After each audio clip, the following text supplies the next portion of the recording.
How's it going, everyone? Maximilian here, and I'm back with another Modern Warfare 3 and Call of Duty video, this time highlighting some gameplay with the G36 on Interchange. And it's been quite some time since my previous Call of Duty video. Don't let that make you think that I'm completely done with this game. Absolutely not the truth. It's just I had to take a break with some other new games coming out and some other work objectives that I had to take care of. So, let's see what we got here on Interchange. This is going to be a breakdown of a decent game I had. I'm not too sure the final score, but I think it was at least a 10 kill-death ratio or so. The G36 is also one of those guns I've been using a lot of in the past few weeks. It's either an extremely effective weapon for myself, but it only really works well at the mid to long range. With this footage and a few other games I've had as of late, I'm actually going to make a G36 breakdown to give you guys the best methods of making the gun the most effective possible, because I think it's a really good gun, but it's only good for a few different types of methods and if you play objectives and stuff like that. But as you see at the start here, this is not a good game near the beginning. I've gotten sniped in the back a few times. We have dudes all around our spawn, and they're currently holding down B and A, which is arguably the best spot of the map to be on. But if we get B, that means we can get them in an extremely bad spawn trap at A, and I don't know if you guys have ever been on the bad end of a spawn trap in Interchange. It's really tough, dude. And I'm taking advantage of this right now since we just captured B and I know they're going to be spawning in A, to take a few guys out and start up a kill streak so we can somehow get back on track and maybe take the lead. But I'm playing the G36 right now to its advantage. I'm using, I think, Predator into Reaper into Osprey Gunner. And if I get the Osprey Gunner, I'm going to drop it directly into A. And the nice thing about the Osprey is that it doesn't affect how people respawn. For example, if 6 people die in one area via an Osprey Gunner, it'll repeatedly put people in the same area, which is really surprising. The only way you'll start to get really respawn thrown around this game is if the spawns start changing, is if you have teammates or yourself infiltrating those areas. And if you're going into a spot where people can respawn, it automatically throws them into a different spot. So I've got the Reaper, and it's time to get to safety as soon as possible, but I don't know if there's anyone back here at C. This would probably be a safe time to throw this up. And if I'm able to net around 7 or 8 kills, we can start with the Osprey. But as you can tell right now, these guys are just hammered into A. And there's like 5 boxes sitting inside of that freaking underpass right there. If I can somehow manage a missile in there, that's going to give me like 3 kills or 4 kills with a Reaper missile, which is really good. But they are shooting me down. I have to start taking out the guys that are taking me down immediately, because if you take out the dude with the Stinger, that means he has to respawn and then reload the Stinger, so there's a good chance you can get at least 2 more kills out of it. But right before I die, I think I might actually be able to get it. Nope, I am still too short, and this is the part that usually always goes bad.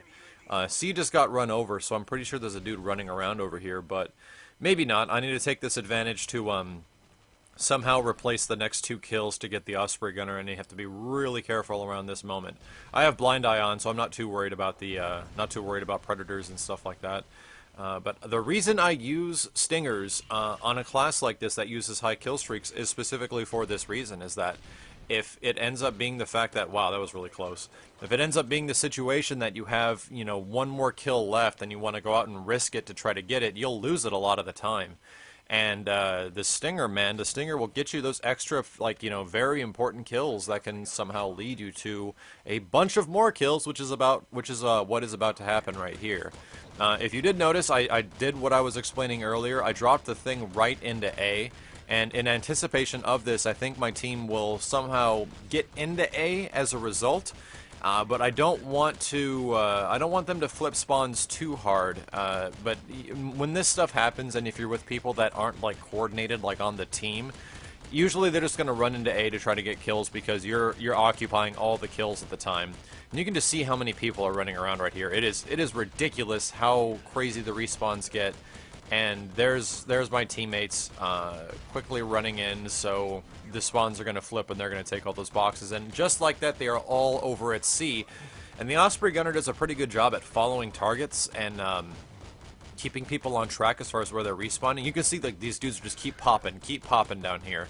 And as long as I get a couple of hit marks on them because of their respawn armor, it'll be okay. Like, I'm actually preferring that to happen, because if they get shot by another teammate, ooh, I just realized I'm right in the middle of a heated battle that I just set apart.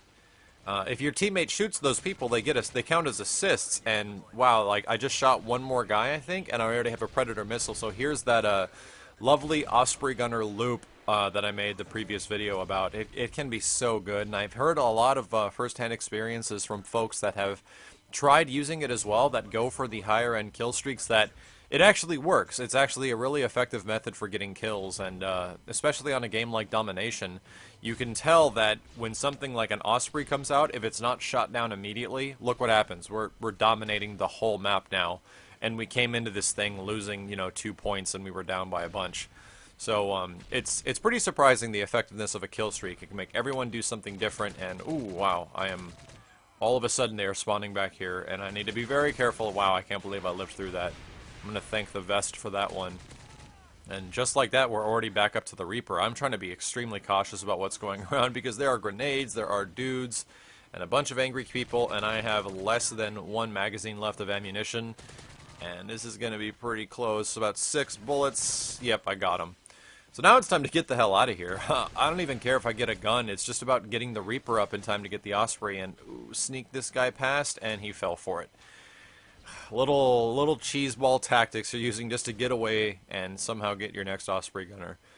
So I'm going to jump into the back of A right now. I think we're still capping 2 points, so it should be fine, even though they might be on B right now.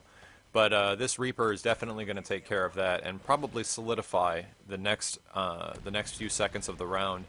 I don't know if there's much else they can do, but if you get the ability or the opportunity to put up a single Osprey Gunner in a game, there's a good chance people are going to be pissed off enough to stop you the next time.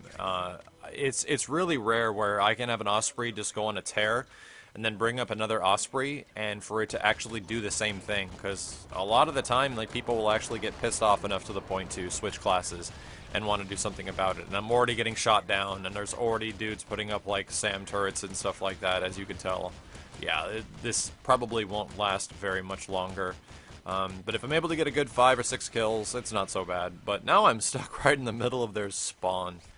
This is going to be interesting. There's dudes all around me. I don't know if there's much else I'm going to be able to get out of this, but because they will respawn around me. Even if I'm in here, it happens to me plenty of times where dudes will just start popping around you, and there's not much you can do. Yeah, there was that guy. But it's gone pretty well so far. It just shows you how powerful something like the Osprey Gunner really can be in situations where dominating, or where you're getting either almost dominated or you're losing by a few points. And if you act really carefully and you use the map to your advantage and you use the weapon to the best of its advantage, you can actually catch up really quickly and do a lot for your team. Oh my god, the tunnel of death, and that's what it leads to, nothing but death. Get more Predator missiles, but it's pretty much over at this point.